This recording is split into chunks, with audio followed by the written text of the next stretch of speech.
ఓం సమర్థ సద్గురు సాయినాథాయ నమః. శ్రీ సాయి లీలామృతం అధ్యాయం 29.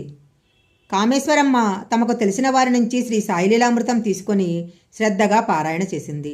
కొంతకాలంగా ఆమెకు మూర్ఛవ్యాధి, వెన్నులో నొప్పి వచ్చి ఏ చికిత్సకు తగ్గలేదు. అది తగ్గించమని బాబాను ప్రార్థించి పారాయణ చేస్తుండగా ఒకనాటి రాత్రి శ్రీ సాయి డాక్టర్ వలె స్వప్నదర్శనమిచ్చి ఇంజెక్షన్ చేశారు. ఆ నొప్పికి మెలకువ వచ్చి చూస్తే ఇంజెక్షన్ చేసిన గుర్తు స్పష్టంగా కనిపించింది. అంతటితో ఆ వ్యాధి తగ్గిపోయింది. ఆమె మరింత భక్తితో పారాయణ చేస్తుంటే ధ్యానానికి కూర్చోగానే షిరిడీలో సాయికెదురుగా కూర్చున్నట్లు భావోద్రేకం కలిగి బాహ్యస్మృతి లేకుండా 5-6 గంటల సేపు కూర్చుండిపోయేది. ఆమెకు ఎన్నో దివ్యానుభవాలు కలుగుతుండేవి. ఉదాహరణకు 3/9/1968 రాత్రి ఆమెకు కలలో ఎవరో పాముల వాళ్ళిద్దరు వాకిట్లో నిలబడి బెదిరిస్తున్నారు. ఇంతలో తెల్లని దుస్తులు ధరించిన ఎదురింటి ముస్లింల అబ్బాయి వచ్చి వాళ్లను ఉర్దూలో తిట్టి తరిమేశాడు. మర్నాడు గురువారం సాయంత్రం ఆ అబ్బాయి వాళ్ళింటికి వస్తే ఆ కల సంగతి చెప్పారు. సాయే అలా దర్శనమిచ్చి ఆపద నివారించి ఉంటారని అతడన్నాడు. నాటి రాత్రి ఆమెకు కలలో ఒక దున్నపోతు, భీకరులైన 4 నల్లటి మనుషులు కనిపించి ఆమె మెడకు తాడుగట్టి లాగుతున్నారు. ఆమె భయంతో కేకేసి నిద్రలేచింది. మరలా నిద్రబట్టాక మరలా ఆ 4 ఆమె మంచం చుట్టూ తిరుగుతున్నట్లు కలవచ్చింది. అంతలో తెల్లని వస్త్రాలు ధరించిన వేరొకరు వాళ్లను తిట్టి వెళ్ళగొట్టారు. ఆమెకు మెలకువ వచ్చి మంచం దిగబోతే ఎడమకాలు కింద మెత్తగా ఏదో తగిలింది. కాలు పక్కకు తీసేలోగా ఒక త్రాచుపాము పడగ విప్పి బుసకొట్టి ఆమె కాలుపైన కాటు వేసి చరచరా వెళ్ళిపోయింది.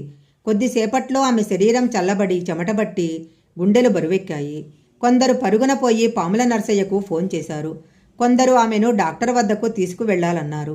ఆమె నన్ను సాయిపటం దగ్గర చాప మీద పడుకోబెట్టి భజన చెయ్యండి, నాకు సాయే దిక్కు, నేను డాక్టర్ వద్దకు రాను, నాకెలా ఉంటే అలా జరుగుతుంది అన్నది. క్రమంగా ఆమెకు బాహ్యస్మృతి తగ్గుతూ నోట నురుగు రాసాగింది. ఇంతలో ఆ ప్రదేశమంతా పరిమళాలు వ్యాపించాయి. కాసేపటికి ఆమెకు స్పృహ వచ్చి కోలుకుంది. మా పెద్దబ్బాయికి భీమవరంలోని సెంట్రల్ బ్యాంకులో మేనేజర్గా ప్రమోషన్ వచ్చింది. కానీ అక్కడ చేరేలోగానే కాకినాడలో హెర్నియా ఆపరేషన్ చేయించుకొని అకస్మాత్తుగా చనిపోయాడు. నాకు తలకొరివి పెట్టాల్సిన 45 సంవత్సరాల కొడుకును పాడెమీద చూసినప్పటి నుంచి కుమిలిపోతున్నాను. మా అన్న పింగళి పరశురామయ్య నన్ను చీరాల తీసుకుని వెళ్ళి శ్రీ సాయి లీలామృతం పారాయణతో మనోవేదన తగ్గించుకోమన్నాడు. నేను పారాయణ చేస్తుంటే నా బాధ భరద్వాజ గారికి వ్రాసుకుంటే కొంత భారం తగ్గుతుందనిపించింది.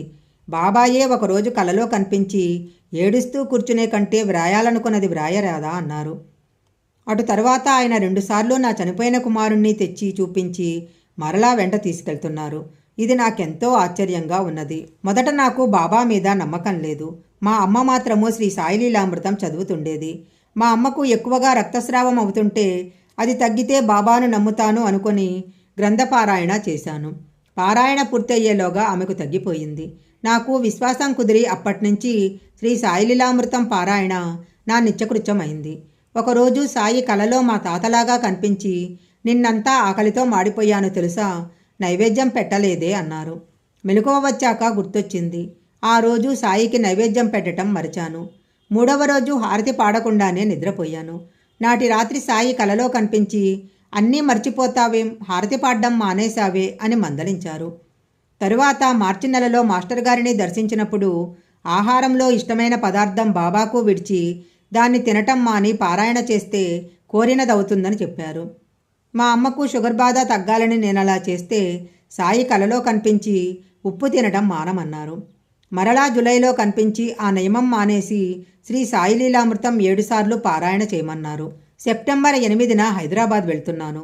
రిజర్వేషన్ జాబితాలో నా వయసు 19కి బదులు 69 సంవత్సరాలని పడటం వలన టికెట్ కలెక్టర్ 100 రూపాయలు కట్టమన్నాడు. నా వద్ద 50 రూపాయలు మాత్రమే ఉన్నాయి. నేను కంగారు పడుతుంటే ఎవరో ఒక ఆమె 55 రూపాయలు నా తరపున కట్టి నా చేతికి 10 రూపాయలు ఇచ్చి ఇది అవసరానికి ఉంచుకోమ్మా అన్నది. ఆమె అడ్రస్ అడిగితే చెప్పకుండా నీ పెళ్లికి వస్తానులే అని రైలు దిగిపోయింది. నా అడ్రస్ అడిగితే చెప్పకుండానే ఆమె నా పెళ్లికి రావాలంటే ఆమె బాబాయే అయి ఉండాలని తర్వాత తోచింది. సెప్టెంబర్ 10న షిరిడీలో ఉదయం 4 గంటలకు మెలకువ వచ్చేసరికి విపరీతమైన జలుబు, దగ్గు వచ్చి లేవలేకపోయాను. గురువారం నాడు షిరిడీ క్షేత్రంలో శ్రీ సాయి లీలామృతము, శ్రీ గురుచరిత్ర పారాయణ చేయలేకపోతున్నందుకు ఏడుస్తూ పడుకున్నాను. నిద్రపట్టి మరలా 6 గంటలకు లేచేసరికి నాకే బాధ లేదు. సంతోషంగా పారాయణ చేసుకున్నాను.